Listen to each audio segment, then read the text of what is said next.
If you're watching this video, it might be because you have suffered from a miscarriage. If that's the case, my heart goes out to you. Those are difficult times. In this week's video, I'll be talking about possible causes that you want to look at to avoid having another miscarriage. And I will share about the test that I ask when working with someone directly as part of my Hope Fertility program. What you're about to learn comes from my 21 years of experience as a fertility coach, helping couples from all over the world achieve pregnancy. So if you are afraid of having another miscarriage and want to do everything possible to avoid it, you've come to the right place.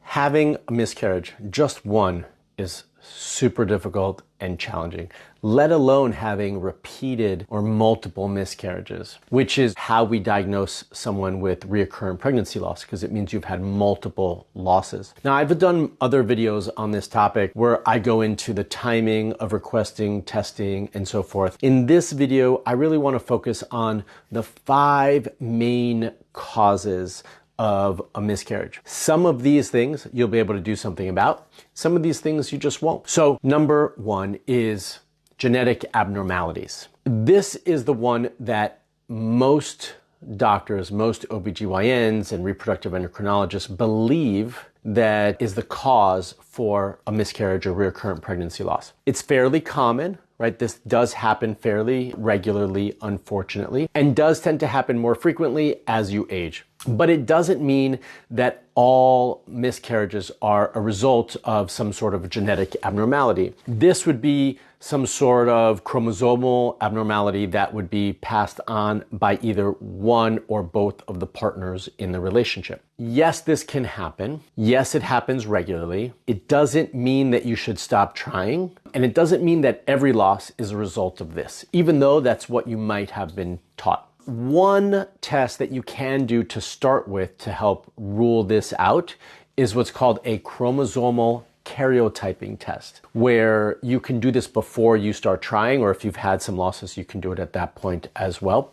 And this is something you would ask your OBGYN or reproductive endocrinologist to run. Now, there's a lot of different potential genetic tests that you can run. This is not the end-all be-all, okay? But this is definitely a place to start. You have potentially more options depending on the type of treatment that you're doing. So certainly if you are doing IVF and you want to do genetic testing, PGTA testing on the embryo once that's developed, you can certainly do that. That test also is very limited in its scope, what it does. And in the end, we cannot test for every chromosomal abnormality. So there is still some inherent risk even with these tests. But that is the first potential cause of, and most common cause of, a miscarriage. Number 2. The second potential reason, also fairly common, is some sort of hormonal imbalance. This can happen for 2 main hormonal issues. The first one is the one many of you are more accustomed to hearing and trying to address, which is progesterone deficiency. Your progesterone in your luteal phase, which is the second half of your cycle, should be higher. We want to see it at least around 15, but if you have a positive pregnancy test, prefer to even see it at 20 or higher. If your levels are below that, then typically you're not creating enough progesterone. And so one potential solution to that is to supplement with progesterone. You would only really want to do this in your luteal phase. And so if this is a repeated problem, you know that that's there, then you can start to take the progesterone after ovulation. If you're not 100% sure, once you get a positive pregnancy test at home, you can also begin, as long as your medical providers are in agreement, to supplement with some progesterone as well. Another hormonal cause potentially for a miscarriage is a thyroid issue. Now, I'll talk about this as well in my next point, the next cause, number 3. But in this one, I felt it was appropriate to discuss because thyroid issues, hypothyroidism, which is when your thyroid is too sluggish, is fairly common to see today. And that is a potential cause for a difficulty to conceive, and potentially also with having a little bit more, a harder time holding a pregnancy. Now, there's an added piece to that, again, which I'll talk about in just a moment, but those are the 2 main hormonal issues that we will see. I'm not saying there aren't others. I'm saying those are the 2 primary ones that we'll see as main causes for a miscarriage. All right, so the third one is the start of more complicated, more challenging reasons for a loss. And these require definitely more in-depth testing, which many OBs and REs don't really want to do or don't find the value in, but I do find them to be super important. So the third one is autoimmune issues. Now, autoimmune issues can be there lifelong.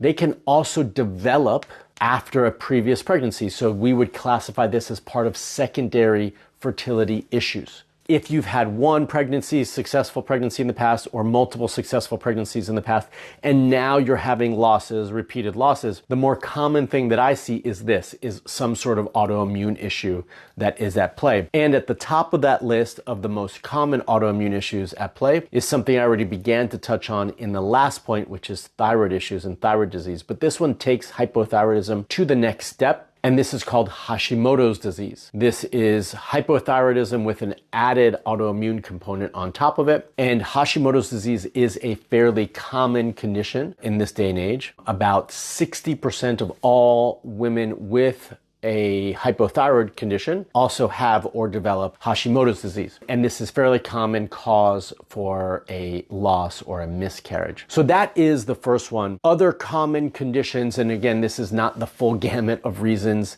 why you might have a miscarriage, but all autoimmune diseases could contribute to this, but just some that I find to be more common and valuable to address is Sjogren's syndrome, RA, rheumatoid arthritis, lupus, natural killer cell activity. So that is something that's fairly common, not often checked. And a test that you could run, because all those other ones are, you could say, oh, I would like to test for Hashimoto's, I would like to test for lupus or whatever it might be. I do think an important test to run for all of these is called ANA anti-nuclear antibody. Now, this is a general test for autoimmune issues. It doesn't specifically tell you where the issue is, but does tell you that you have an autoimmune issue. So that is something that you can also tag on to that. Now, those are the more common autoimmune issues. The antiphospholipid antibody syndrome is also another one. This kind of bridges a little bit between autoimmune issues and blood clotting issues, but that is also something that we need to rule out as well when you are looking at this. So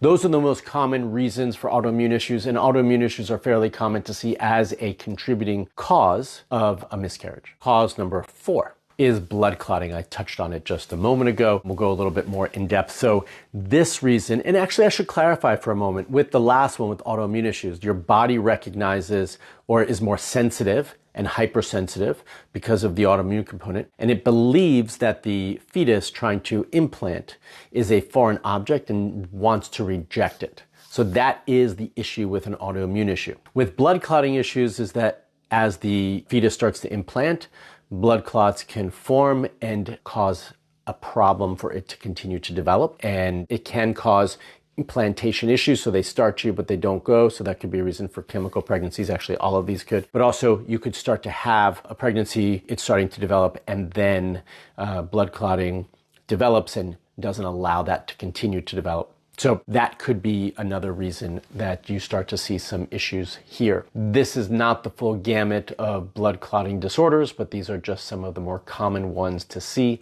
So MTHFR, which is a methylation disorder, genetic disorder, which makes it more difficult for you to convert folic acid into folate. You can have factor 5, factor 8. There's all different types of factors that are blood clotting issues. Protein S and protein C deficiencies, which are also potential issues for blood clotting variables. And also one that we're seeing much more common now is PI. And so those are all potential reasons. Again, not the full gamut. There's lots of blood clotting disorders. This doesn't cover all of them. If you know that in your family history there are blood clotting disorders or issues, you've probably already been working with a hematologist, maybe aware of this and already been evaluated for it. This is something to bring to the attention of your OB and REI so that everyone can be on the same page, okay? Same thing with autoimmune issues. If you know there's a family history of it, you want to bring these things up as well. So those are some of the more common reasons why you might have blood clotting factors. And number 5 is some sort of uterine abnormality or implantation issue having to do with the uterine environment, the endometrium, the lining of the uterus. Now, these are something that we find more and more common every day, and something that definitely needs to be evaluated. So some tests that you can do that will start to give you some information of what's going on inside the uterus. That some of them can be done without IVF and others are done at a fertility clinic or IVF clinic. So first one that I'm going to mention actually has to do with, or can do with, some of the hormonal issues we talked about earlier in this video. And that is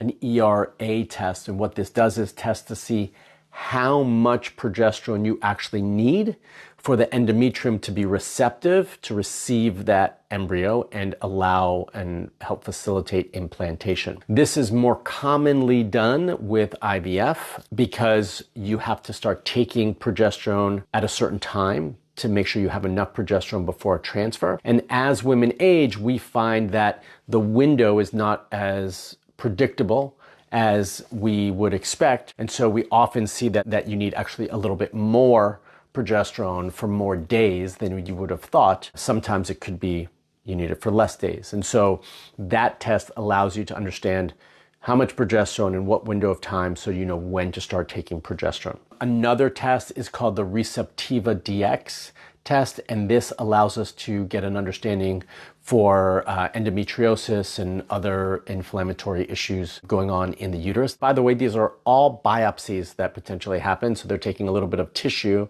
from the endometrium and sending it off for testing. So if you suspect that you might have endometriosis, or maybe you don't because it's silent or a very small amount, this would be a potential test to do as well. And then there's another test or a pair of tests called the Emma and Alice test. And this allows us to look at the microbiome. It allows us to look to see if there's any bacteria or viruses or other infections and inflammation going on in the uterus that might be impacting implantation and not allowing for either implantation to occur or not allowing for a pregnancy to develop properly.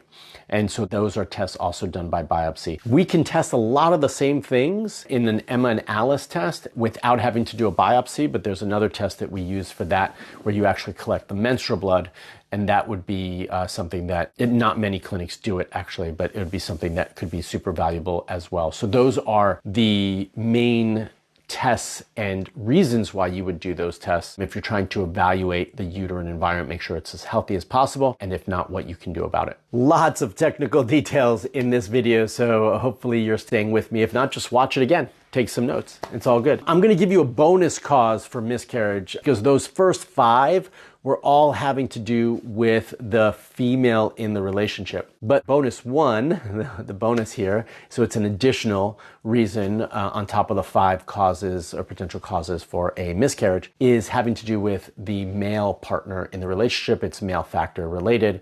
50% of all miscarriages are contributed by the male partner. And to evaluate that, 1, we need to do a regular standard semen analysis. But number 2, we want to make sure that we do what's called a DNA fragmentation test. The higher the fragmentation, the more likely it is that that is a contributing reason for a loss. And the lower that number, we want it as low as possible, preferably under 20, then the less likely that's a contributing cause. But we do want to know that and evaluate that so we know what steps to take. So that is a little extra bonus for all of you, as we're talking about causes for miscarriage, and we don't want to ignore the male. We want to make sure that we are evaluating everything as possible and not leaving one stone unturned. To make sure you remain hopeful, here's an amazing real-life case study from a member of my Hope Fertility program who got pregnant after 4 miscarriages.